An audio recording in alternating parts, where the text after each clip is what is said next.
Coucou les Valkyries! Comme vous avez pu le voir au titre, aujourd'hui c'est une vidéo un peu spéciale puisque nous allons parler de mon lore. Dans la vidéo précédente, nous avions fait un recap de mon live début en tant que VTubeuse. Si vous souhaitez voir la vidéo, je vous la mets dans le petit i. Dans cette vidéo, on va se focus sur une partie bien spécifique du lore puisqu'on va voir ensemble mes publications sur les archives du sanctuaire.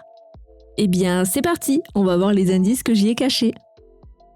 Alors, maintenant, on va passer aux archives du sanctuaire. Petit rappel, les archives, c'est des publications que je mets du coup sur mes réseaux sociaux et chaque publication, voilà, elle se focus sur des parties, des points du lore. Et là, on va en revoir certains qui vont être coupés avec d'autres informations du wiki. On va commencer, bien entendu, par notre mascotte, voilà, Lucifer. Alors, c'est mon familier. Et tout comme moi, il s'est retrouvé coincé à Alonest après le sort qui a mal tourné. Seulement, la particularité, c'est que lui, à la sortie du portail, son apparence a changé, il s'est transformé en chat pixelisé. C'est quand même un changement brutal par rapport à l'apparence qu'il avait précédemment. On ne sait pas trop ce qui a causé ce changement brutal, par contre. Certainement le sort que j'ai raté, mais on ne sait pas où je l'ai raté.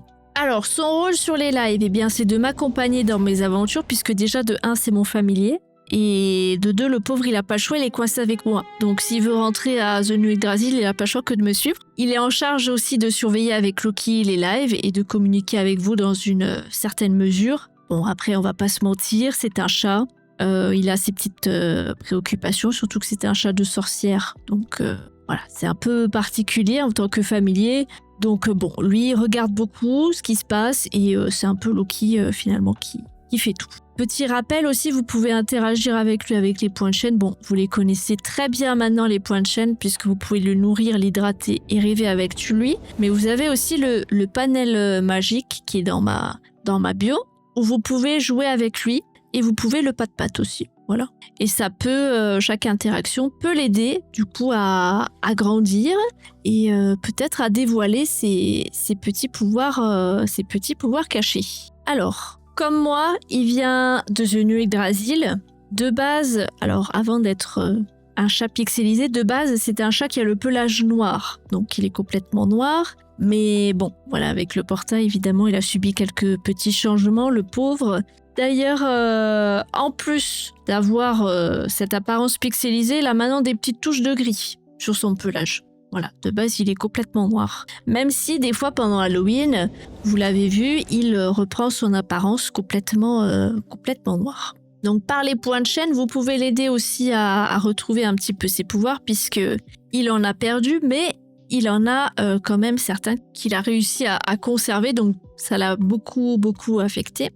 Donc, un de ceux qu'il a conservé, c'est voir dans les brumes magiques. En gros, c'est comme si il y avait un sorcier ou une sorcière qui créait à l'aide de sa magie artificiellement un brouillard. Et donc, moi, évidemment, le brouillard... Enfin, moi et vous, finalement, on sera dans le même bateau, mais on sera incapable de voir, on sera perdu dans le brouillard. Lucifer, lui, en revanche, il pourra voir totalement, voilà, comme s'il n'y avait rien du tout. Donc, c'est assez pratique. En vrai, voilà, si quelqu'un essaye de nous entourlouper ou quoi, voilà, lui, il verra tout de suite où on veut en venir. Un autre de ses pouvoirs, c'est la vision dans l'obscurité. Alors ça, c'est parce que en tant qu'esprit magique, puisque oui, les familiers de sorcières sont des esprits magiques, mais il a décidé de prendre l'apparence d'un chat. Donc, comme il a pris l'apparence d'un chat, il a pris la particularité du coup de cet animal. Une des particularités d'ailleurs des esprits magiques, c'est qu'ils décident de prendre l'apparence un peu qu'ils veulent. Une fois qu'ils sont devenus familiers de sorcières, donc vous en avez de tout type. Vous avez des corbeaux, des chouettes, enfin voilà. C'est le familier le familier et l'esprit magique du coup qui choisit. Par contre, c'est pas automatique parce qu'il n'y a pas tous les esprits magiques qui vont devenir familiers. C'est eux un peu qui vont le décider. Voilà, et ils choisissent également le ou la sorcier qui leur plaise. Voilà. Mais ils peuvent totalement rester toute leur vie de simples esprits magiques. Il n'y a pas de règles à ce niveau-là, c'est eux qui font comme ils veulent. Les esprits magiques aussi, c'est des êtres qui sont très puissants. Et bon, du coup, par extension, ils font tous partie de la même famille. Qu'ils soient familiers de sorcières ou qu'il reste esprit magique. Voilà. Comme de base, ce sont des esprits magiques, ils sont tous dans la même, ils font tous partie de la même famille. Et ce qui fait que à The New Yggdrasil, chaque esprit magique qui est familier de sorcières ou non, ils sont frères et sœurs. Donc ils se connaissent un peu tous. Bon, après, vous vous en doutez, c'est comme dans toutes les familles. Il y en a qui peuvent se blairer, d'autres qui peuvent pas se blairer. Et ça va dépendre aussi de la sorcière ou du sorcier avec qui se sont mis en tant que familiers. Parce qu'après, voilà, il peut y avoir conflit puisque les sorcières et sorciers peut-être ne s'aiment pas. Mais c'est une très très grande famille. Et maintenant, on va pouvoir passer... Bon, vous vous en doutez, c'est notre modo favori, Loki Lofeson Odinson. Notre modo Loki. Alors, lui, c'est le gardien principal du sanctuaire des Valkyries. Donc, avec Lucifer, mais bon, comme je vous ai dit, c'est Loki qui fait tout. Non seulement il m'accompagne aussi pendant mes lives, mais sur le Discord aussi, il a quelques tâches qui lui sont assignées. Alors, notre petit Loki, enfin, notre petit, non, pas si petit que ça, parce qu'il est quand même plus grand que moi, mais il est né à Jotunheim. Et avant, il résidait à Asgard, jusqu'à se retrouver aussi à Alonès comme moi. Bon, par contre, dans son cas, je suis pas sûre qu'il soit venu ici par pur hasard. Hein. Je pense que c'était pas une erreur ou quoi que ce soit, je pense que c'était voulu. Ça serait étonnant, il a certainement un plan secret, monsieur Loki. Ah oui, c'est sûr qu'il a un plan. Moi, je sais pas ce que c'est, mais... il partagera pas avec moi, je pense. Mais oui, c'est sûr qu'il a un plan. Ah, ça c'est très certain même. Comme il vient de Jotunheim, évidemment, c'est un géant de glace, parce que du coup, c'est la particularité des habitants de cet endroit. Mais voilà, comme après, il est allé à Asgard pour plus se fondre avec les As, etc., il a pris une apparence un peu plus humaine. Parce que, vous imaginez, il devait se prendre certainement des remarques. Bon, il est très connu, il a de nombreux titres, dont le dieu de la discorde, le dieu de la malice, prince d'Asgard, roi d'Asgard. Bon, là, sur le wiki, je vous ai mis une liste non exhaustive, parce que je pense que si je vous mettais la liste, voilà, le lendemain, on y était encore à tous les lire. Voilà, il y a pas mal de titres qui sont associés à lui, preuve de son importance finalement. D'ailleurs, il y a la mention de Dieu dans pas mal de ses titres, car oui, c'est un dieu, ce qui veut dire qu'il est très vieux. Voilà, donc il a plusieurs milliers d'années. Et du coup, moi, je suis un peu entourée de fossiles, quoi. C'est un peu l'EHPAD, donc c'est une blague, bien sûr, si Loki qui écoute, je rigole, hein, bien sûr, hein, t'es pas vieux, pas qu'il me largue et qu'il me laisse tomber à l'honnête, on serait mal. D'ailleurs, dans un de ses titres aussi, c'est le dieu de la discorde. Alors, dieu de la discorde, vous savez ce que ça veut dire, hein? Ça veut dire pas très bonne réputation, forcément, puisque il fout un peu la merde partout. Donc forcément, il a des ennemis, il y a des gens qui peuvent pas le blairer. Voilà, donc c'est un peu dommage, mais bon, après, voilà, toute action a ses conséquences finalement. En plus, si vous connaissez un petit peu la mythologie nordique et même dans les Marvel, bon, vous savez qu'il est toujours dans les coups pourris, voilà, les bails bizarres et tout, il est toujours dedans. Comme c'est un dieu, évidemment, il est super puissant, hein. Beaucoup plus que moi, puisque lui, visiblement, il savait où il allait, hein. Donc, forcément. D'ailleurs, aussi, comme il est très ancien, il pratique la magie avancée et runique. Voilà, donc lui et moi, on n'est pas trop au même stade, visiblement. Et il a aussi de nombreux pouvoirs, dont la force surhumaine, ce qui est pas mal si tu veux mettre une patate à quelqu'un... La régénération, ça par contre, c'est très utile, parce que si tu te blesses ou quoi, pas mal, j'avoue. Création d'illusions, ça aussi très pratique suivant les circonstances. Projection d'énergie, oui, parce que bon, pourquoi n'avoir qu'un talent aussi? Il pratique aussi la télékinésie, hein, après tout. La télépathie, ça c'est un peu plus emmerdant par contre, mais et c'est aussi un combattant expert, donc pendant les combats, évidemment... Il est incroyable, voilà. Et bon, ça encore une fois, c'est une liste non exhaustive. Comme c'est un dieu, évidemment, il a un objet ancien et puissant qui l'aide à accomplir ses méfaits, puisqu'il adore semer la discorde un petit peu partout. Au niveau de ses liens familiaux, alors c'est le fils de Lofé et fils adoptif du coup d'Odin, si on se base un petit peu sur tout ce qui est univers Marvel, etc. D'ailleurs, petit fun fact mythologique, mais normalement dans la culture viking, les enfants ils prennent le nom du père. Donc vous avez le prénom et on rajoute son à la fin. Donc par exemple vous avez Odinson, Ragnarsson, donc les fils de Ragnar, Borson, fils de Bor. Mais il y a une petite exception, c'est que pour Loki, lui il s'appelle Laufeyson, donc le fils de Laufey. Et c'est l'un des seuls, si même le seul, qui a le nom de sa mère. Au niveau de sa famille aussi, comme c'est le fils un petit peu adoptif d'Odin, à Thor par extension, c'est son frère adoptif. Mais il y a, de ce qu'il m'a dit, hein, ils ont un lien un petit peu particulier, plus que frère adoptif. Voilà. Après, moi je sais pas, je n'ai pas rencontré Thor, donc je ne sais pas ce que ça donne les interactions entre les deux, mais il a aussi des enfants. Alors je les ai mentionnés tout à l'heure, mais on a Elle, la déesse des morts, Fenrir, le loup géant, et Jormungandr, qui est le serpent des mers. Il a quand même une bonne petite ribambelle d'enfants. Il y a 2 fils à Asgard aussi, il me semble.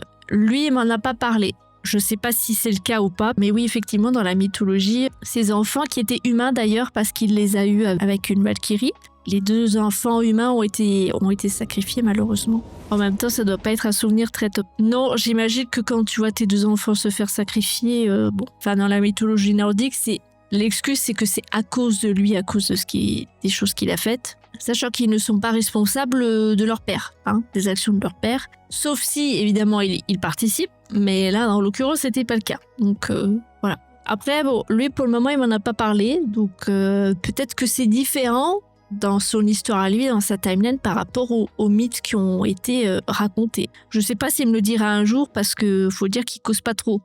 Surtout à moi, il me cause pas trop. Il cause plus à Lucifer, mais il parle aussi beaucoup à la personne inconnue.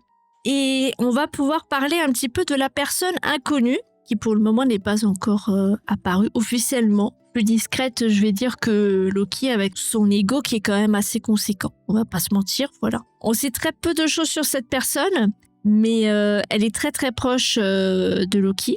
Par contre, elle est très gentille parce que elle m'aide, elle me guide aussi dans mes aventures et elle veille à ce que tout se passe sans danger moi. Puisque bon, vous imaginez, c'était un peu la crèche finalement entre moi qui suis un bébé, Loki qui veut semer le chaos et Lucifer, qui est Lucifer. Voilà. D'ailleurs, il est possible qu'elle ait un lien direct ou indirect avec l'envoi des parchemins donc dans le monde des Valkyries, votre timeline. Il est fort possible aussi que si Loki soit arrivé à Alonest, c'était un peu à cause de cette personne de près ou de loin. Ils sont très liés.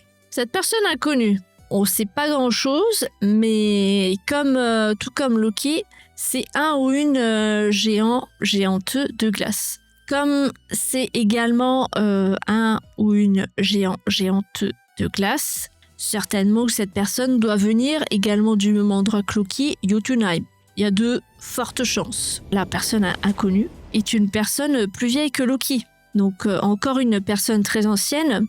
Évidemment, comme c'est une personne qui est encore plus vieille que Loki, vous imaginez que, niveau magie avancée runique, voilà, c'est une personne très forte. Elle a de nombreux pouvoirs et pour le moment, je n'en connais qu'un parce qu'elle n'a pas partagé les autres avec moi. C'est qu'elle a la capacité de voir les éclats d'âme. Alors, ça paraît un peu bizarre quand je dis ça comme ça. Éclats d'âme, qu'est-ce que c'est ? En gros, pour vous expliquer, chaque personne, elle possède une âme. Jusque-là, ça va. C'est après où ça se complique un petit peu. En fait, en fonction des traumatismes, et de ce qui se passe dans la vie de la personne, il y a des petits bouts de l'âme qui vont s'échapper de la personne et flotter autour d'elle. C'est un peu des mini-satellites en fait qui tournent autour de l'âme. Alors c'est imperceptible à l'œil nu pour les gens comme vous et moi. Il y a seulement ceux qui ont ce pouvoir de voir les éclats des âmes qui peuvent le déceler. Et qui peuvent aussi en voir un petit peu leurs secrets. Parce qu'en fait, la particularité de ces petits éclats, c'est que chacun va posséder une teinte différente. Par exemple, il y a un petit bout d'âme qui sera bleu, un autre qui sera vert. Et chaque bout d'âme, il a aussi une vibration qui est différente. Ça dépend, comme je vous ai dit, des événements qui se sont passés dans la vie de la personne et des traumatismes. Donc ça va prendre la spécificité, je dirais, de ces événements-là. Et donc la personne qui voit les éclats des âmes, elle est capable, elle, de décrypter, voilà, de voir, ok, donc ce petit bout d'âme, il est associé à tel type d'événement, etc. Et de déceler aussi ce qui est caché en fonction du coup de la teinte, de la vibration de ce petit bout d'âme. Et du coup, voilà, en décryptant, elle peut aussi voir les émotions et les événements qui sont associés à ces petits éclats, finalement. C'est un pouvoir très cool en vrai. Je trouve même d'ailleurs que c'est un peu mieux que la télépathie ou quoi, parce que tu peux vraiment déceler l'essence d'une personne rien qu'en voyant ces éclats d'âme. Je trouve ça très cool, personnellement. D'ailleurs, il y a un petit fun fact aussi que je vous avais dit par rapport à cette personne, mais il y a un parallèle entre ce personnage et moi, d'un point de vue IRL. C'est un peu pour ça que j'ai décidé de l'incorporer au lore. Je me suis dit que c'était encore un petit lien de plus avec mon histoire, le lore, et c'est un petit easter egg, donc je trouvais ça assez cool. Voilà, du coup pour cette personne. Alors, on va voir aussi les étapes du lore, parce que ça c'est important pour la suite. On sait que une nuit où la magie était la plus puissante, j'ai réalisé un sort sur ma terre natale, donc The New Yggdrasil. Bon, manque de peau, visiblement je suis un peu nulle parce que j'ai raté le sort et le portail m'a transporté à l'Honest et je suis coincée avec mes 3 acolytes et je cherche un moyen de revenir. Et vous les Valkyries, du coup vous me guidez tout le long de mon périple pour retourner à The New Yggdrasil. Comme on peut s'en douter, entre le moment où moi je suis arrivée à l'Honest et le moment où moi je vais rentrer chez moi, il y a plusieurs étapes. Comme dans tout bon roman, si je puis dire, il y a différentes étapes. C'est pour cette raison aussi que le lore il est découpé en plusieurs parties qui, elles, sont du coup les chapitres. Et chaque chapitre, il correspond à un moment clé finalement de mon histoire pour que vous puissiez recoller les morceaux un peu comme un puzzle finalement. Il y a des petits repères visuels aussi pour savoir dans quel chapitre. Alors là, ils sont, vous avez les petits bandeaux qui sont en haut à droite sur les overlays et vous avez le nom des chapitres. Ce que je pouvais vous dire aussi dans cette publication, c'est que pour le moment, il y a 5 chapitres. Mais voilà, toujours est-il que le premier, c'était les parchemins. Et maintenant, on est dans le chapitre 2. Chaque chapitre aussi, il a également des petites sous-étapes. Donc celui des parchemins, il en avait plusieurs. On verra ça du coup tout à l'heure au niveau de toutes les étapes et tout ce qu'il y a eu. On a vu pas mal de choses au niveau de mon lore dans cette vidéo. Et ce n'est pas terminé, puisque dans la prochaine partie, on va analyser ce qui s'est passé pendant l'événement des parchemins et ce que Loki nous avait également décrypté. J'espère en tout cas que cette vidéo vous aura plu. Merci beaucoup de l'avoir regardée. Je vous fais de très gros bisous et on se dit à très vite. Bye!